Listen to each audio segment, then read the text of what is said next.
So this one goes out to all the Christians that think you can still eat whatever you want. Now this is a pretty basic teaching, but it's been a while, so it needs to be refreshed because everything we preach constantly has to be repeated over and over and over. Because the apostate Christians, in their pride and strong delusion, just won't listen, so we have to keep on proclaiming this. And there's new people that come along too, so I'm going to show you in Scripture that we're supposed to eat clean. So here in Genesis 7, you have the instructions given to Noah for the animals on the ark. Now this is something the Christian church did never, like in 40 years, I never knew this. Because they always taught you they went in 2 by 2, right?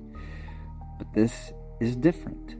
Of every clean beast thou shalt take thee by 7s. Of fowls also there by 7s. And unclean. And of the beasts that are not clean by 2. Okay?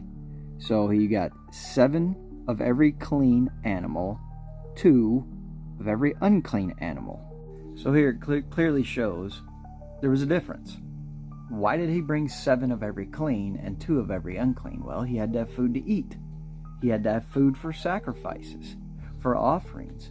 If he ate one of the pigs that was on the ark, do you think we would still have pigs? Because pigs are unclean, swine's flesh. So then you go to Genesis 9. And I do want to point out too, that judgment is what I'm going to get to. Okay, the judgment for eating unclean, which is not good. So then when you read in Genesis 9, it shows you the covenant he formed with Noah, right? He put a rainbow in the sky. That's why it's called the rainbow covenant, right? So now let's look at some other scripture. So this is 2 Peter 3, verse 10. But the day of the Lord will come as a thief in the night, in the which the heavens shall pass away with a great noise, and the elements shall melt with fervent heat. The earth also and the works that are therein shall be burned up. Okay, so now we've established that the rainbow covenant with Noah, when you read Genesis 9, was that he would never flood the earth again. But you look at the 2 Peter 3, it shows that he's going to come back and judge it with fire. Most of y'all know this. Most of you in the church know this. The problem is you don't know the judgments that are attached to this and how it works. So now let's go to Isaiah 65 and 66 and show you what happens.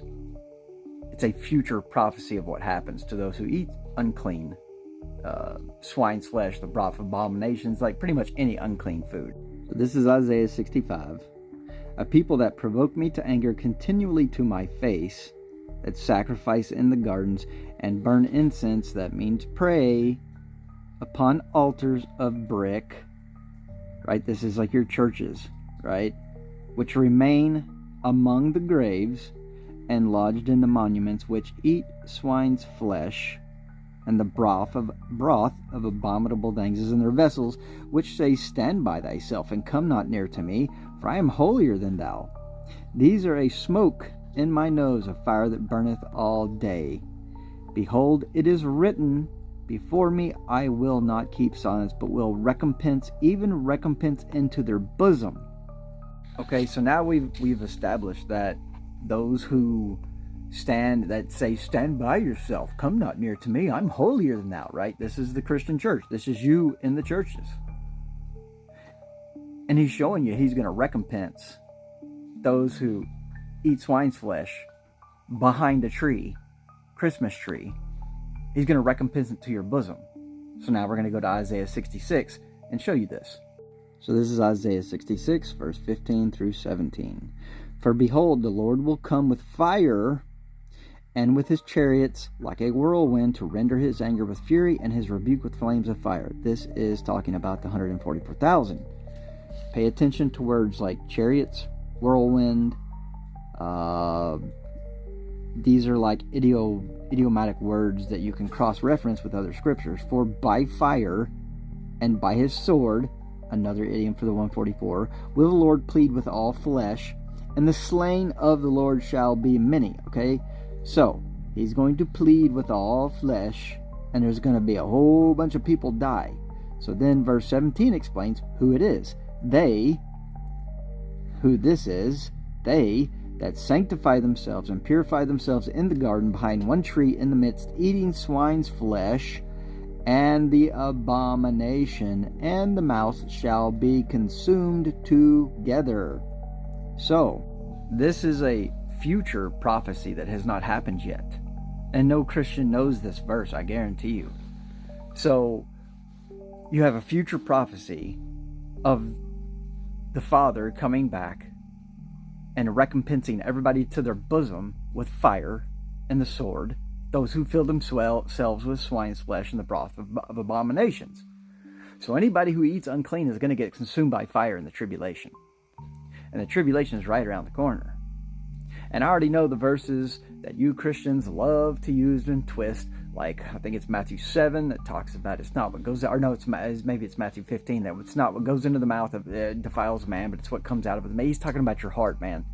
Read Jeremiah 17, I think it's verse 9. The heart is desperately wicked above all, like who can know it, right?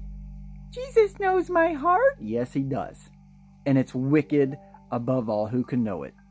So now let's point out the one main scripture all the Christians love to use to justify that they get to eat swine's flesh. So we're not going to read all of Acts 10, but that's where the story is. Y'all know the story because you justify it. You use it to justify eating unclean. So you think because the Father said, rise and kill and eat, Peter, and Peter's like, Lord, I've never eaten anything unclean, and he said it 3 times, right? The problem here that every single one of you miss is verse 28. Let's look at it. So you can see right here, Peter, he interprets his own vision. Why do y'all always miss this verse? You just love to quote the verses before that say, rise and eat and kill, but you never get to this one. And he said unto them, ye know how that it is unlawful thing for a man that is a Jew to keep company or come unto one another, to one of another nation, but God hath showed me in the vision that I should call no man, that I should not call any man common or unclean. Common or unclean. So then you've got verse 34. Then Peter opened his mouth and said, of a truth I perceive that God is a respecter, that God is no respecter of persons, but in every nation he that feareth him and worketh righteousness is accepted with him. You see, it's not about food. It's not about food. And if you go back and you read through the prophets, the Father is constantly comparing people to animals. You've got sheep, goats, you've got the swine, you've got dogs, you've got wolves, lions, you've got like ox, beast of the field. You have so many different descriptors of people he has used as an analogy for the animals. And I think that's even partly possibly what the whole Rainbow Covenant was about, was it was showing these people who are, it's like it was comparing the food to people, right? Because you have certain animals that are unclean, and the ones who don't do the work, the ones who don't fulfill the royal law, the ones who don't keep the commandments, they are referred to as like unclean. Like the swine, right? And stuff like this. So, you know, I know what the Torah movement thinks on this too. They think the frequencies and all this stuff, because this is what I used to believe as well. You know, and there's no way to even really completely prove that. The point here is that those who consume unclean food will be burned up in the coming tribulation. They will be judged with the fire and the sword from the 144. They will be slaughtered and killed. Part of your process of coming into sanctification is obeying the 10 commandments. It's the covenants of promise, man. Paul laid this out in Ephesians 2:10-12. It's the covenants of promise. It's the 2 covenants with promise. The Rainbow Covenant I just showed you, and the 10 commandments. Those 2 covenants have a promise attached to them. I just showed you in 2 Peter the other promise here with the Rainbow Covenant. He's going to come back and judge you with fire. So if you haven't gotten your rear in gear, you don't have much time left to get serious about this before you're burned up in the tribulation.